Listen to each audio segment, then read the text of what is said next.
risco de verdade, non? Máis aló do porco de pé. Nun ensaio que é do 2020, creo, non se ve aí, normalmente teño virado porque ten unha capa moi bonita onde aparece a carta do mago, a carta do tarot de Marsella, pero é como risco, non? O mago sería risco. E xa caio na conta de que risco tivo que usar o tarot. Risco foi coetáneo de Carl Jung. Jung usaba o tarot. Sabemos pouco de como usaba o tarot porque foi unha alumna súa que o chegou a recoller. Sabemos abondo, pero digamos que non o sabemos de primeira man, va? Estou debullando o pensamento de risco e a dicir, e vouno dicir, dunha forma brillante. Que me pasou a min con risco? É que risco tiña moitas lecturas que eu teño tamén. Risco entrou na teosofía a topísimo. De feito, Risco, despois do 36, estaba máis en perigo por masón que por galeguista. Eu, de feito, creo que el fixo esa media volta ao galeguismo porque eu creo que el tiña dous problemas gordos aí, non un. Eu creo que tiña dous. Pero vamos, isto é unha suposición miña que me farían falta aínda moitas lecturas que non sei se chegarei a elas para comprender. Hai un libro del, el libro de las horas, que son relatos que ele escribiu entre o ano 39 e o 51. E no inicio do libro Risco di sobre si mesmo. É sobre o libro. Sobre o libro. Maneras de ver la vida de hoy y de siempre. De alguien que no quisiera contentarse con poco y que quisiera ser de todos los tiempos. Digamos que estes relatos, esta escolma fixo a él para recoller o seu pensamento, para que fose de todos os tempos, non? É como un legado, que el quería deixárnoslo aí como, a ver, non fai falta que leades todo, vou volo dar. Eu estou debullando isto. Hai unha cousa que outro día volvín sobre dela que di o seguinte.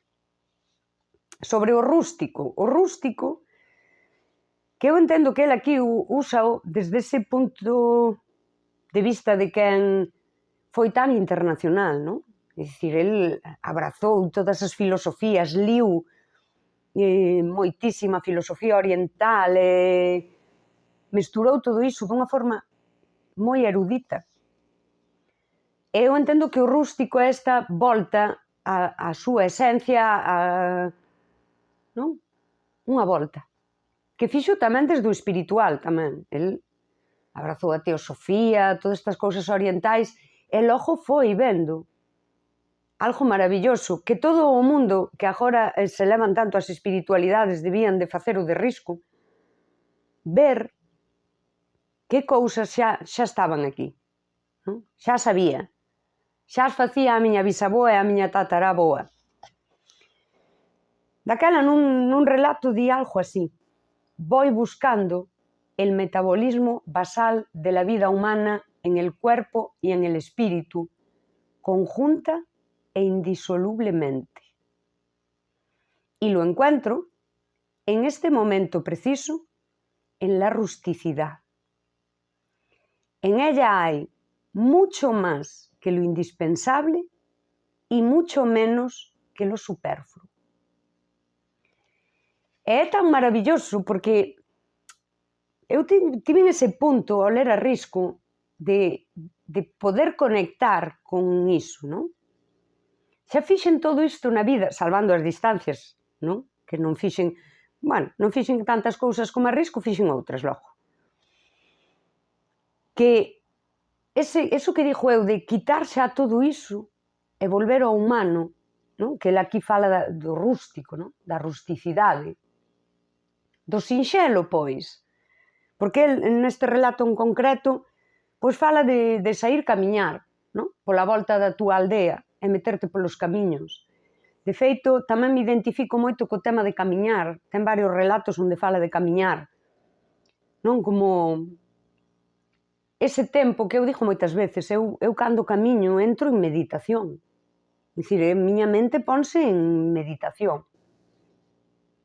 Justamente o de buscando el metabolismo basal de la vida humana. O metabolismo basal é que é tan bonito, porque o metabolismo basal noso, desde o punto de vista, e que ademais eu, como estudiei dietética e nutrición, teño aí, é eso. Se eu me deito agora aquí, a enerxía que o meu corpo precisa para manter as constantes vitais. E pareceme tan bonito, tío, de metabolismo basal da vida humana. En corpo e en espírito. É que tal cual, é dicir, o ti, isto é casi como no emocional e no intelectual, que uso eu tantas veces, non? En perfecto equilibrio. E gústame moitísimo neste párrafo que di ao final, non? Que nesa rusticidade, niso esencial, nese metabolismo basal, hai mucho máis que lo indispensable. E isto é que é tal cual. Cando saques todo o superficial, ti vas ter máis do indispensable e mucho menos que lo superfluo. E é iso, é que o superfluo que é iso, é superfluo, é superficial. Está ben, sí, está ben. Suma, pero sin iso tes moito máis do indispensable, é unha maravilla o que di aquí Risco. E noutro relato, sobre isto mismo, sobre este mesmo tema, di: lo rústico se funda en la memoria. Por eso podemos llamarlo eterno, porque está en contacto directo con lo elemental, con lo subyacente, con lo sine qua non.